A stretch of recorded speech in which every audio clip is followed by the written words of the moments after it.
Arrêtez de manipuler le peuple. Arrêtez de manipuler le peuple. Deuxième tour. Arrêtez de manipuler le peuple. Arrêtez de manipuler le peuple.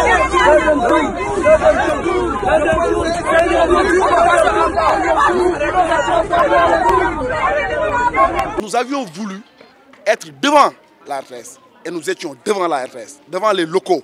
Nous avons brûlé des journaux de l'Observateur et du Soleil parce qu'ils sont en train de manipuler des chiffres résultant du scrutin du 24 février dernier.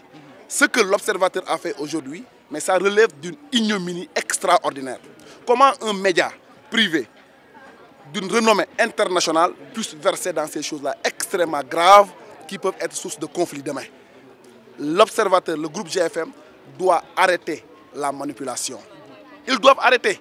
Macky Sall ne peut pas perdre Dakar, même s'il est devant avec une majorité relative, perdre Thiès, perdre le département de Mbacké, Ziguinchor, Kédougou et la diaspora et se déclarer vainqueur avec un taux de 57%. Ça, c'est ne pas respecter les Sénégalais.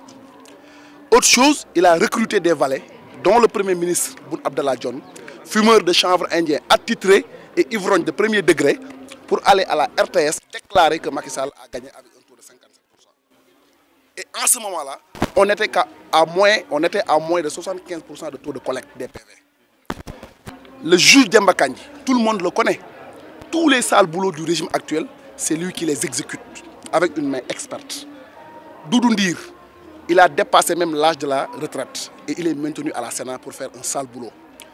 En faisant le résumé de tous ces aspects-là qui nous taraudent l'esprit, nous avons jugé utile de mener le combat sur le terrain. C'est-à-dire de ne pas attendre la publication des résultats par la Commission nationale de recensement des votes. Aujourd'hui, ce qu'on veut, c'est que tous les Sénégalais, de l'intérieur comme de la diaspora, sont pertinemment convaincus que le deuxième tour est acté et il aura lieu par la force. Il y a deux membres, deux responsables jeunes de Rewmi qui habitent tous le département de Guédiawaye.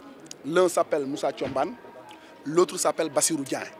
Ils ont été interpellés de manière arbitraire, car n'ayant aucun motif, la gendarmerie et la police n'avaient aucun droit de les interpeller. Et on réclame, sans condition, leur libération. Si Ali Ngouille Ndiaye ne les libère pas dans les heures qui suivent, nous allons marcher sur le commissariat central, comme nous l'avons fait à la RTS.